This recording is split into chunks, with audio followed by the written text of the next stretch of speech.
Kita ke topik lain. Kepala Bea Cukai Makassar, Andi Pramono, dicopot dari jabatannya setelah ditetapkan Komisi Pemberantasan Korupsi sebagai tersangka dugaan gratifikasi.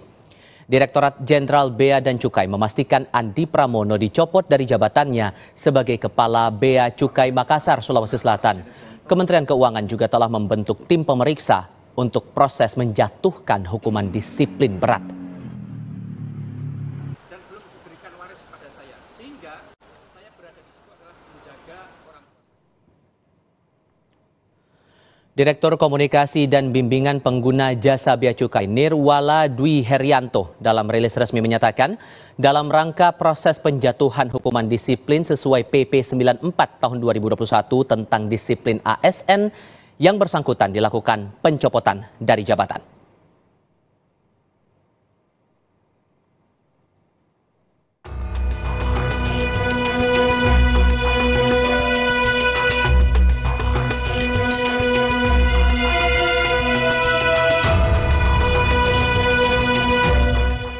Pamer gaya hidup mewah Kepala Bea Cukai Makassar Andi Pramono berujung pada status tersangka.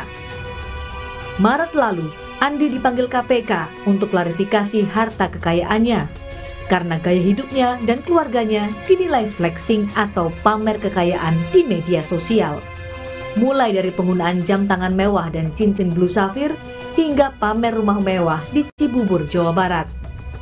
Kini, 2 bulan berselang dari klarifikasi laporan harta kekayaan itu, KPK menemukan bukti permulaan dan menetapkan Andi Pramono sebagai tersangka dugaan gratifikasi.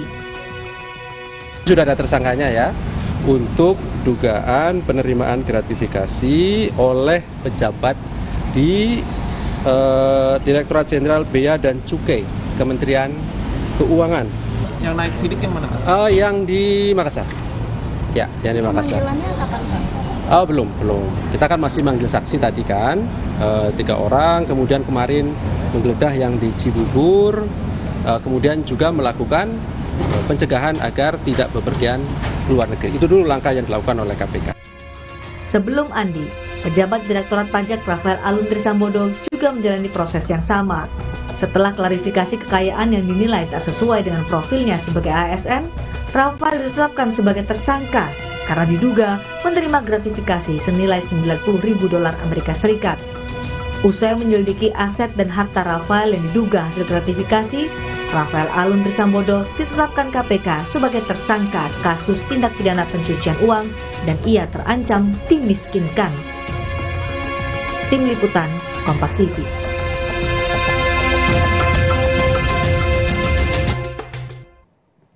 KPK akhirnya menetapkan Kepala Bea Cukai Makassar Andi Pramono sebagai tersangka dugaan gratifikasi. Bagaimana kasus ini akan menjerat Andi selanjutnya?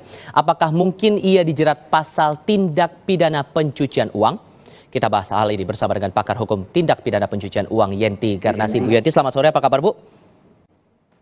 Selamat sore, Assalamualaikum warahmatullahi wabarakatuh, kabar baik. Waalaikumsalam, terima kasih sudah bergabung bersama kami. Awal mulanya dari flexing di media sosial, terus akhirnya diklarifikasi, masuk proses penyelidikan, dan akhirnya sekarang ditetapkan sebagai tersangka dugaan gratifikasi. Komentar awal dulu Bu. Iya, itu sesuai dengan dugaan awal ya, kalau saya sih sejak awal begitu ada flexing, kemudian kita nampak kan itu tidak sesuai dengan profilnya itu, pasti ada masalah dengan LHKPN, dengan berarti korupsi, ada gratifikasi, dan kalau saya sih sejak awal juga pasti ada TPPU gitu. Semoga KPK tidak seperti kasusnya Pak Rafael terlalu lama ya, antara gratifikasi dan TPPU. Harusnya ini harus mulai berani dari awal, ini sudah langsung gitu, karena secara teknis dalam pengungkapan penyidikan itu sudah nampak sekali gitu. Jadi jangan ditunda-tunda, supaya apa? Supaya penyitaannya, supaya mengamankannya barang-barang mewah yang kita duga tidak sesuai dengan perolehannya lebih cepat, lebih aman, dan nanti TPPU-nya hasilnya bisa optimal. Demikian. Dasarnya sudah jelas bahwa harta yang dimiliki tidak sesuai dengan profil dirinya begitu. Dan ini tampaknya juga sedikit banyak sama begitu dengan kasus Rafael Alun Trisambodo. Anda merasa bahwa gambarannya nanti untuk kelanjutan kasus dari Andi Pramono ini juga bakal sama, dikenai jerat TPPU juga? Sama, bahkan saya berharap lebih cepat, karena kan sudah ada Pak Rafael ya, kemudian Pak Andi ini Roket juga, itu karena di Pak Rafael kan tembak. sudah menunjukkan itu lebih mudah ya. Artinya Panas. nggak usah pakai apa ya proses seperti Pak Rafael terlalu lama, ragu-ragu gitu. Ini harusnya segera saja.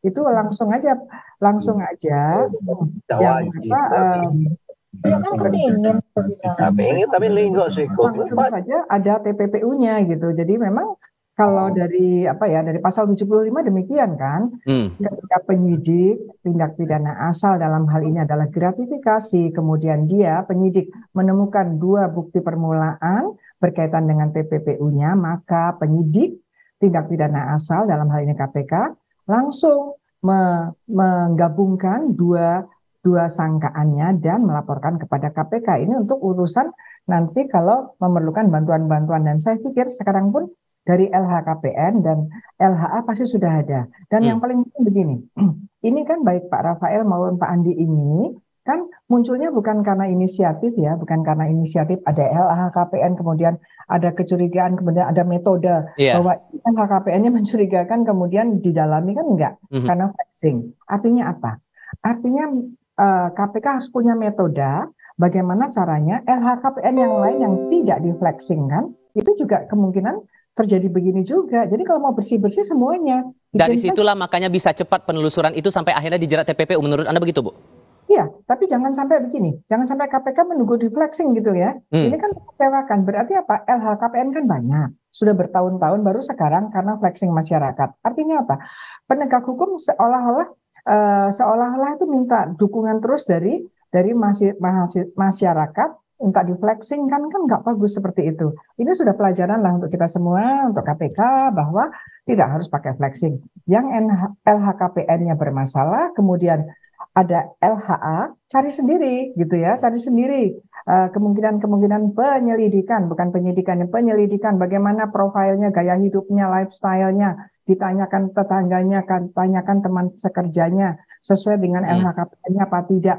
Harusnya seperti itu. Sehingga nanti kita akan mendapatkan banyak orang-orang yang wajib LHKPN yang sesuai itu bisa diproses sehingga negara ini bisa bersih dari orang-orang yang kecenderungannya melakukan korupsi itu. Baik, terakhir Bu, singkat saja. Jadi Anda melihat kalau kita belajar dari 2 kasus ini, RAT dan Andi Pramono, apakah selalu yang awalnya gratifikasi berujung dengan TPPU dan biasanya modusnya apa, Bu?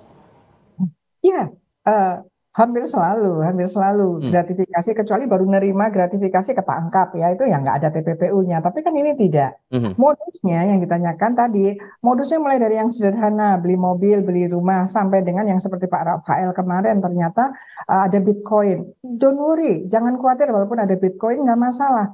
Karena Bitcoin itu kan sudah ada peraturannya tahun 2018 dari Kementerian Perdagangan dan juga ada Bapepti. Yang pastinya memang negara ini ketika ada currency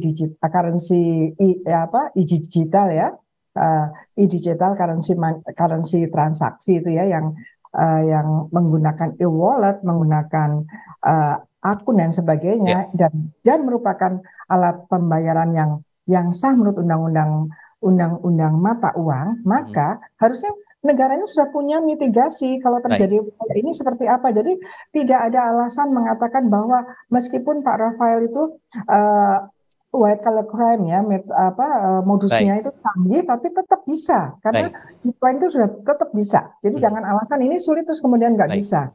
Semuanya bisa dilakukan tergantung bagaimana kemudian KPK harus menindaklanjuti ini semua. Bu Yenti Ganasih, terima kasih banyak sudah berbagi perspektif bersama kami di Kompas TV. Sehat selalu Bu, selamat sore.